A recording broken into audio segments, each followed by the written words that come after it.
We have gotten confirmation about something that we all tried to push him towards the entire time. Well, he has finally given confirmation that he's not doing it again unless the money calls. And of course, who I'm going to talk about today is Mark Hamill, talking about the role of Luke Skywalker. He says he will never play it again. He's not coming back. Why would he come back? Why would anybody want him back? Because his character was absolutely decimated in The Last Jedi. He actually has some things to say. And yes, I'm still in this little setup right now. And it kind of makes me feel like when I was doing stand-up comedy back in yesteryear, about 10 years ago when I did stand-up comedy. So this is pretty comfortable for me.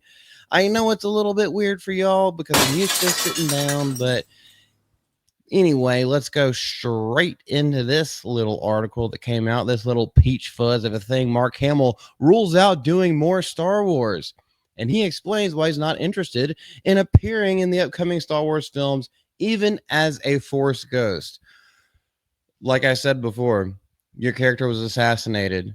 I don't even think a Force ghost could survive that, but don't expect to see him in any of the upcoming films that Lucasfilm has planned. Key word right there, planned. Not necessarily coming out except for Mandalorian and Grogu. Everything else has been just announced.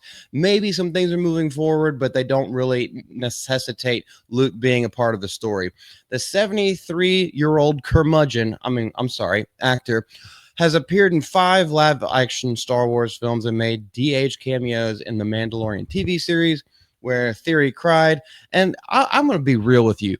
At least in that one, it was like a feeling of triumph, and then it's just like de-aged.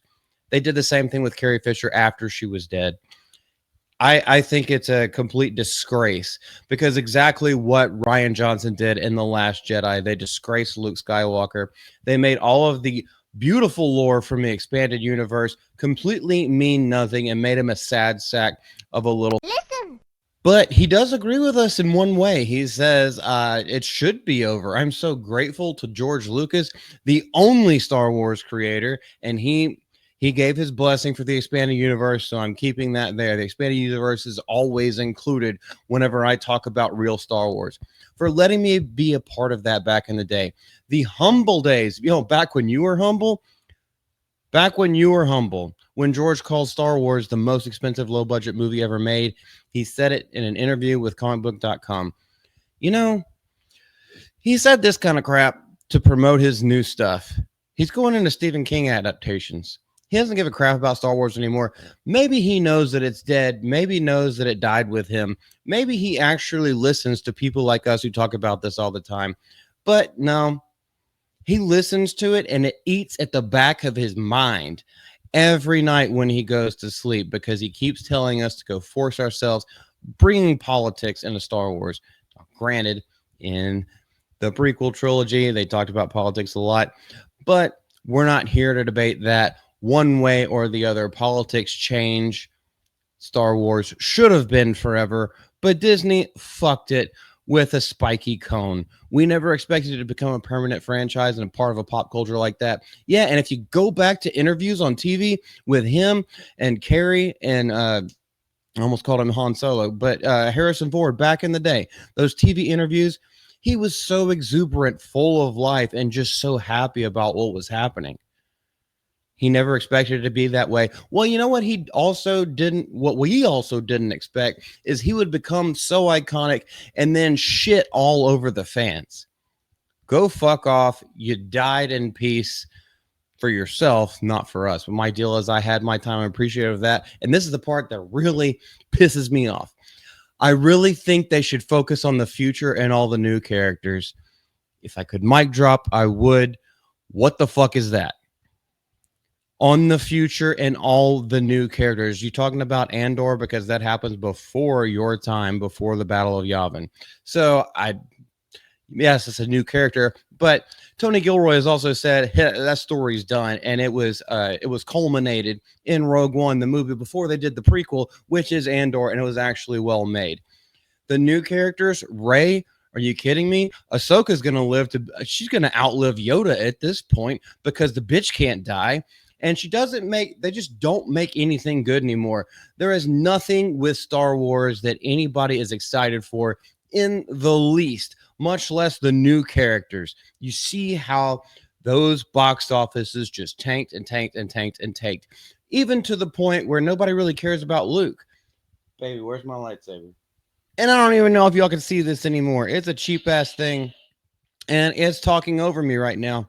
Green is Luke's lightsaber. Why couldn't we keep it that way? No, Last Jedi. Now, Ryan Johnson, you egghead baby fucking little piece of shit. But he goes on to say that, like, nah, he's not even going to come up as a Force ghost. He's not even going to come up as a Force ghost. This comment comes despite Lucasfilm developing a film that would be an obvious project for Skywalker to appear in. No, it wouldn't, because even though he tried to be her mentor in the most sad sack way possible, all she did was beat his ass. She, in that universe, she has nothing to learn from Luke. So why the hell would he come back unless he's going to watch her shower? Because let's be real, at that point, Mara Jade is gone.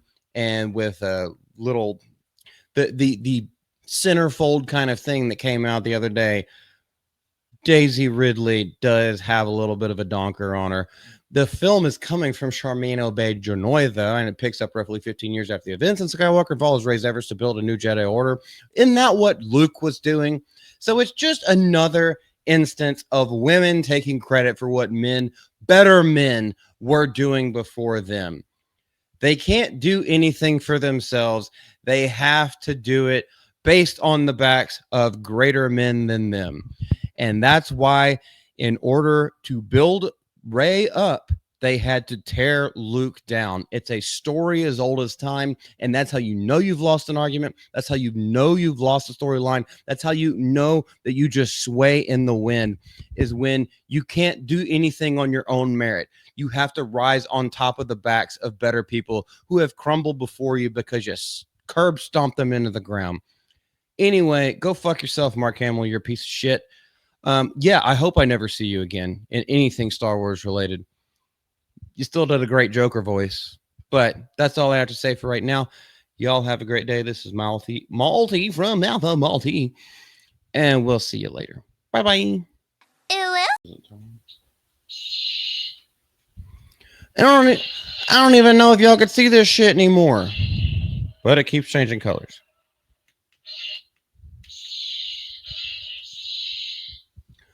And I don't even know